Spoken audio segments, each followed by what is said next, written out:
There it was, Jerusalem, a choir boy's dream come true. Its walls and domes and towers and minarets moved along like a hymn, and the sight of it made me catch my breath. The city still has its gates as in the olden days, like the Lion's Gate.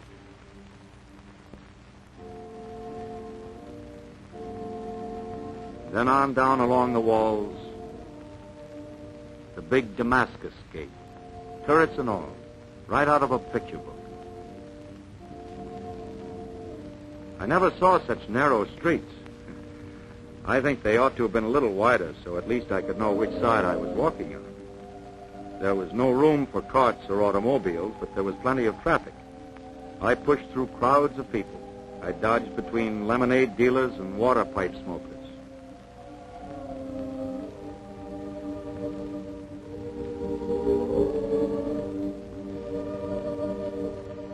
I saw goats and donkeys right out in the middle of the street.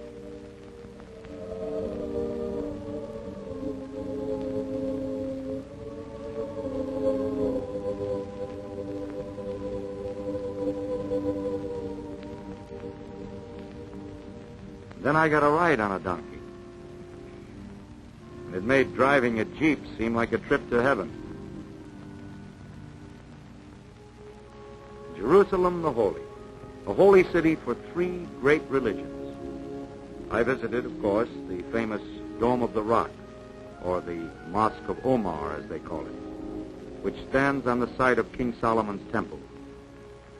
Inside the dome is the rock where Abraham prepared to sacrifice his son Isaac. We looked out on other mosques in the temple area.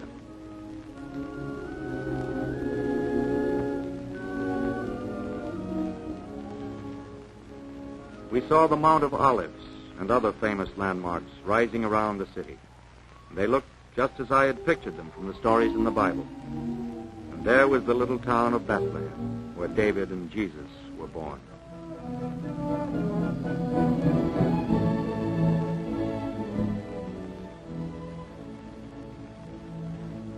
We saw the Garden of Gethsemane. Then we went down and walked among the olive trees, as old as the hills themselves.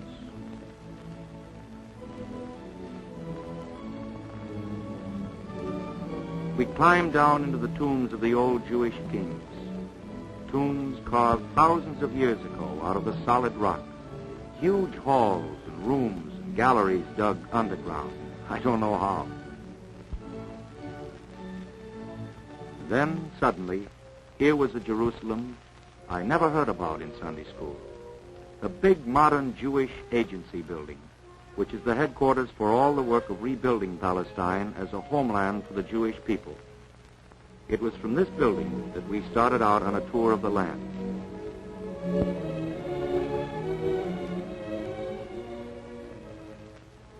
No more walking. We left Jerusalem behind us, getting a last view at its hills dotted with ancient shrines, worn beautiful with age, and looking what they were, a part of the world's most famous history. Then we started down and down towards the Jordan River and the Dead Sea. Mile after mile we drove down the most desolate, God-forsaken valley a man could imagine. Nothing, I was sure, could ever be made out of a country like this. We dropped until we reached sea level.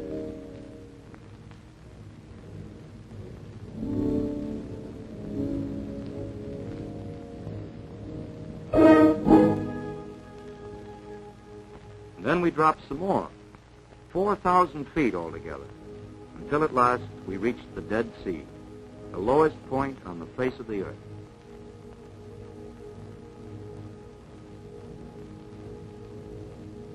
Near the shore, we passed the potash works, where the Jews are digging 100,000 tons of potash a year from the salty beaches. And then, out of nowhere, there was a bright green meadow, and through it walked the young leader of a new Jewish settlement. He told us about a modern miracle. 4 years ago, 150 of us, young pioneers, dug irrigation ditches through this worthless salty ground and flooded it with fresh water from the Jordan. We soaked the salt out of it for months on end.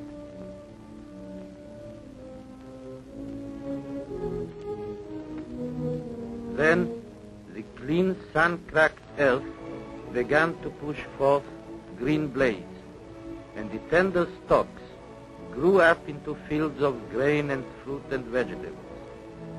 Everybody told us it could not be done, but we did it. We did it with hard work, and we worked hard because we had faith in Palestine, in the Jewish people, and in ourselves. We call our settlement Bet Ha'arava, which means the house in the desert. Everybody told us we could not raise cattle in this sun-baked desert, but we did that too.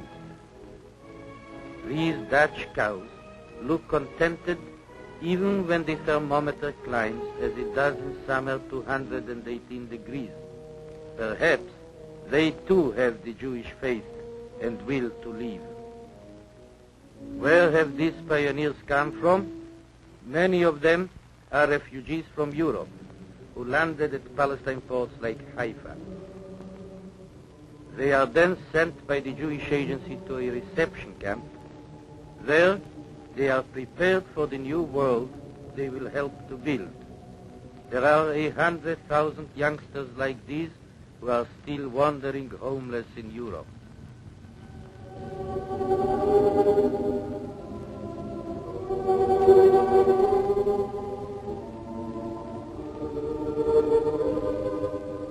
There are 1 million uprooted Jews who look to Palestine as their only hope. These are the lucky ones who will never be homeless again. Ready to leave the camp, they peer through the gates at the free land they are about to share, their eyes laughing with hope or clouded with wonder.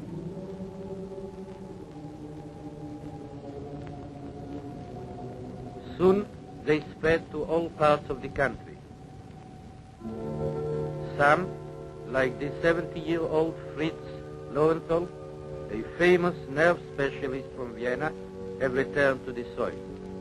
At Ramat Hashavim, the hill of those who return, he and other professional men have established the largest poultry ranch in Palestine.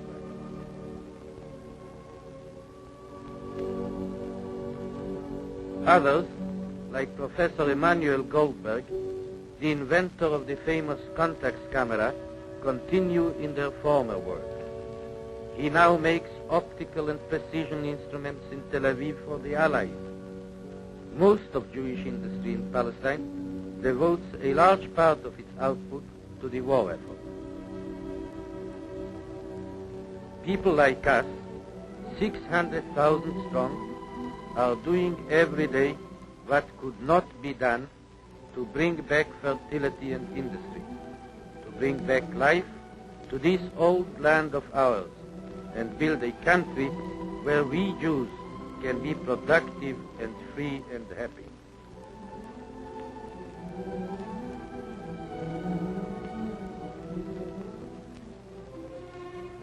He'd given me a lot to think about. As I cooled off with some beer, it began to dawn on me that my pass to Palestine was not a pass to yesterday, but a pass to tomorrow.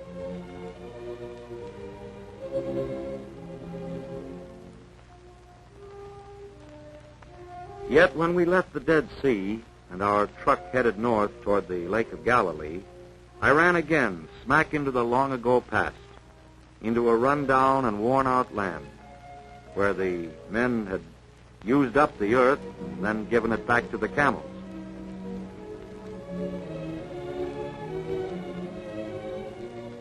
As in most of Palestine, where the Jews haven't settled as yet, the Arabs earn a living, with sweat, too, the hardest way.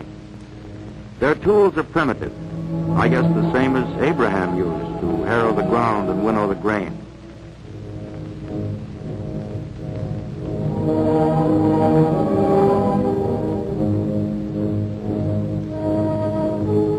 And it was Father Abraham himself who took his time about filling the sacks with barley.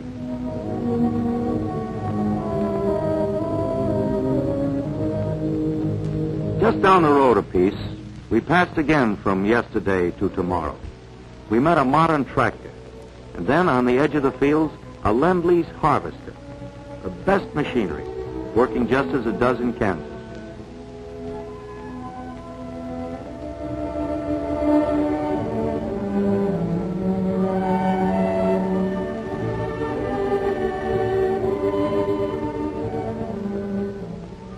When we saw green fields and a modern village called En-Geb by the shore of Galilee, I knew we were back among the Jews. The leader of the settlement, Ted Collick, answered a lot of our questions about En-Geb. We're the first and only Jewish outpost on the east shore of Galilee. Thanks to our machinery this year, we raised 250 tons of bananas and 180 tons of other fruits and vegetables.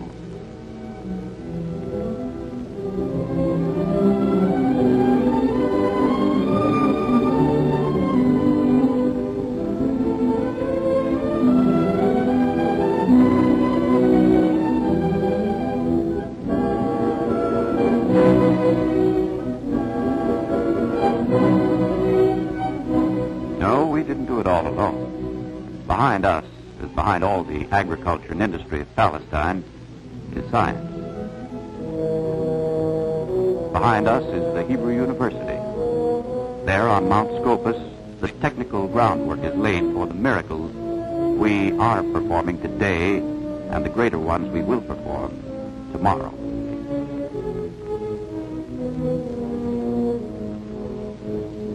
There we train not only the minds of our youth, but also their bodies. There, as in all the Jewish colonies of Palestine, our young men and our young women are strengthening themselves for the conquest by muscles and sweat of the hard and stubborn soil.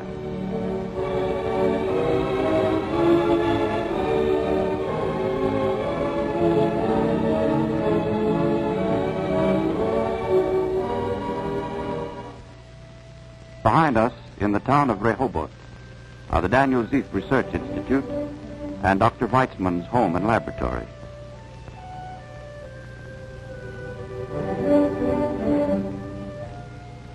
Here, he and his aides are seeking to find new and cheap sources of food for all the world, as well as for Palestine.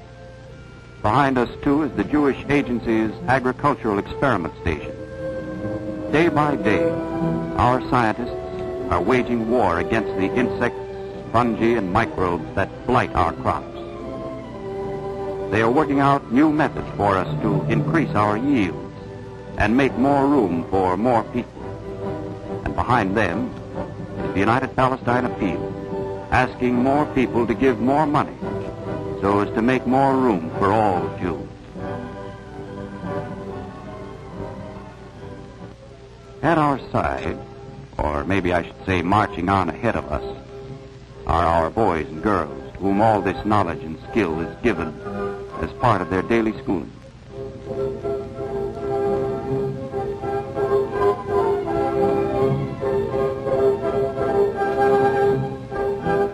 When the study period is over, the young people go out into the fields.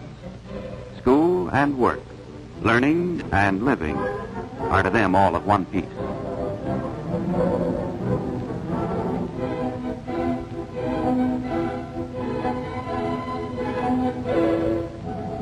Whether they are plowing the ground or digging up onions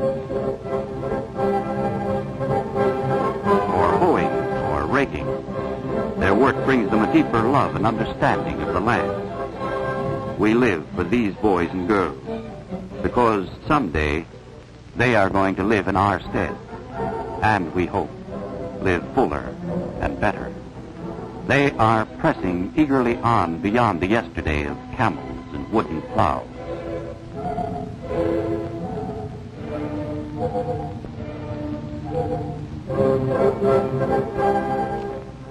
In our great public health system, our doctors give their science and skills to the Arab as freely as to the Jew. Not some of us, but all of us must be healthy if the land is to prosper. The Rothschild Hadassah University Hospital in Jerusalem is the largest and finest institution of its kind in the whole Orient. 25 years of our battle against disease has made Palestine the healthiest country in the East and one of the healthiest in the world. And behind this great healing of the land, as behind our farming and our industry and our commerce, is the indispensable help that comes to us from America, from the Jews there of every state and every town.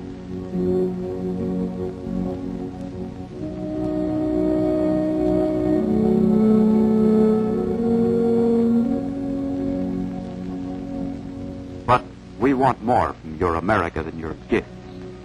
We want some of your own people to work by our side. We want another Henrietta Zoll. The hospital where she died is a monument to her work and a challenge to your spirit.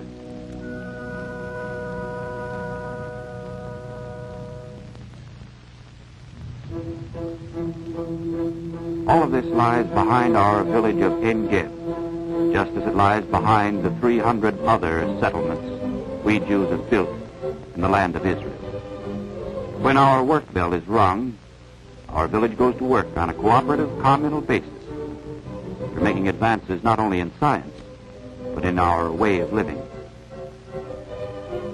We make our shoes. We sew our garments as we ply all our trades not for individual profit, but for the common good. We prepare our meals in common.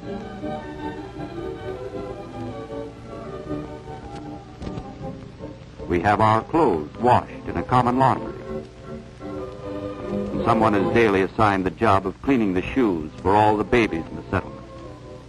Tens of thousands of us live this community life on a land bought by the Jewish National Trust and belonging not to us, but to the entire Jewish people. We weave our own fish nets. Our community was the first to take up fishing in Palestine.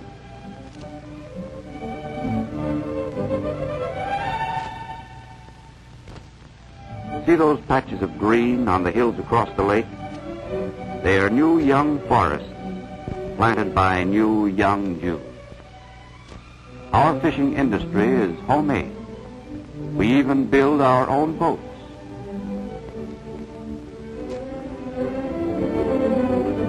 And the catch here and down the Jordan and off the Mediterranean coast nets in hundreds of tons a year. Of course, fishing is nothing compared with our other industries. Last year, Jewish Palestine produced about $180 million worth of goods. It is a growing land, a land big with promise.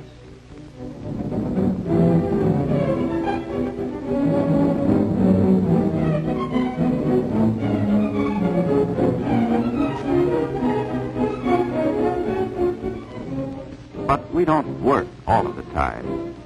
When the day of rest comes, there's swimming and stickball for the kids, the game you Americans taught us.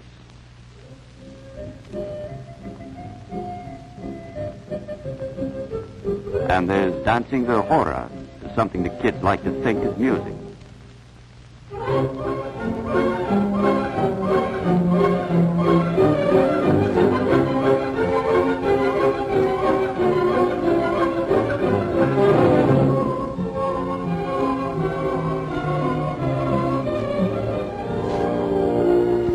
And best of all, I guess, is lying about in the warm, bright sun with the family and just resting.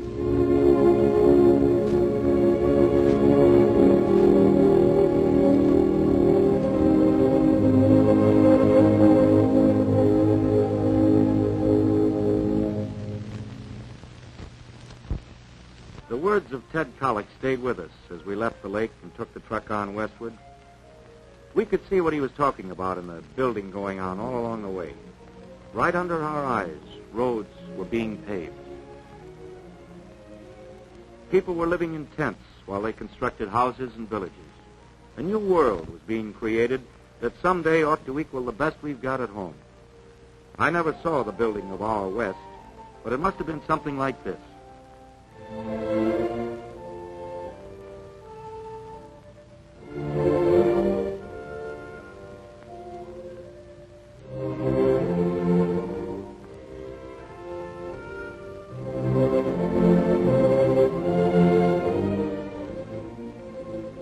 I saw watchtowers to guard the new villages from the Arabs, and the graves, too, of some of the men who died defending their homes. For this land, like our own, is being built not only with sweat, but with blood. Men have to have courage as well as strength to build up almost overnight lovely villages and towns like these.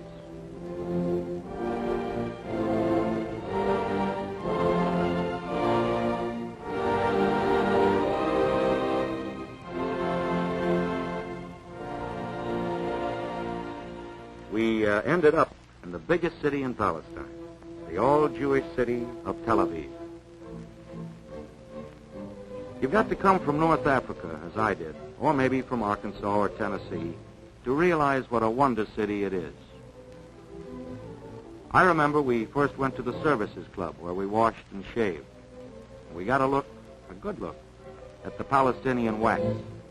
Pats, they call them. And then we set out to see the city. Tel Aviv, I believe you've heard, is about the most modern city in the world. There just are no old parts. I guess it's a preview of what cities will be like the day after tomorrow, with broad streets, streamlined buildings, block upon block of them. But mixed up with the Fifth Avenue buses, wandering in from yesterday are camel trains, loaded with all kinds of freight.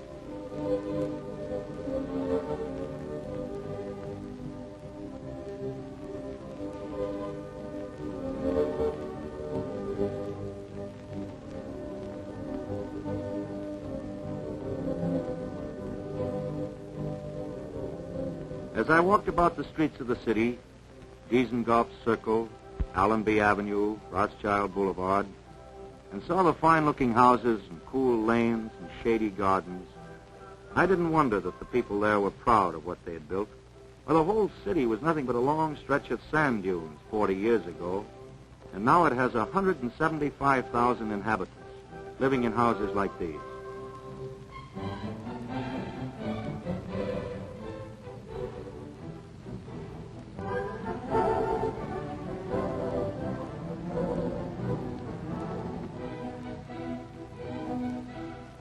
It has a theater called the Habima, handsomer than any I saw in New York, and a museum, once the home of a poet named Bialik, and a big city hall.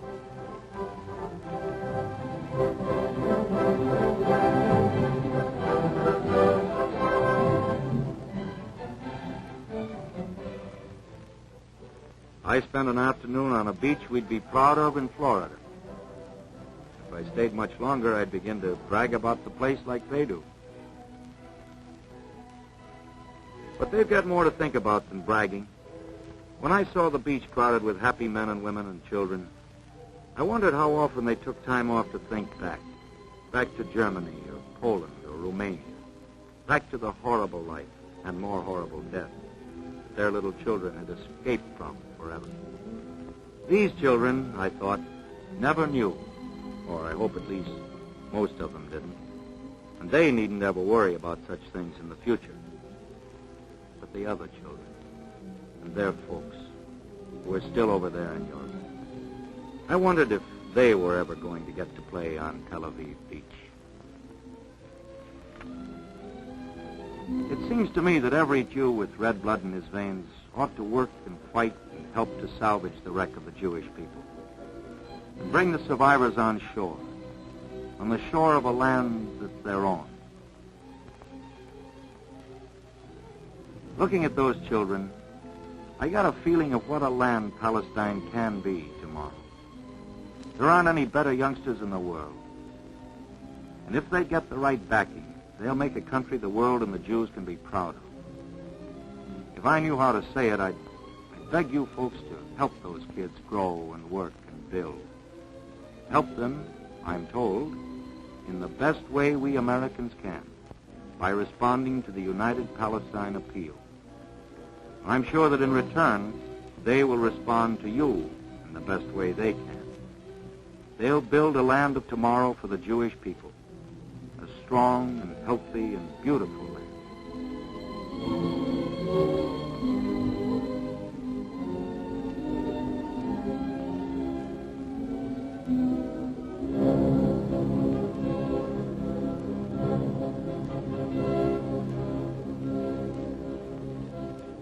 Then among the flags of the free nations of the world will fly the Jewish shield of David.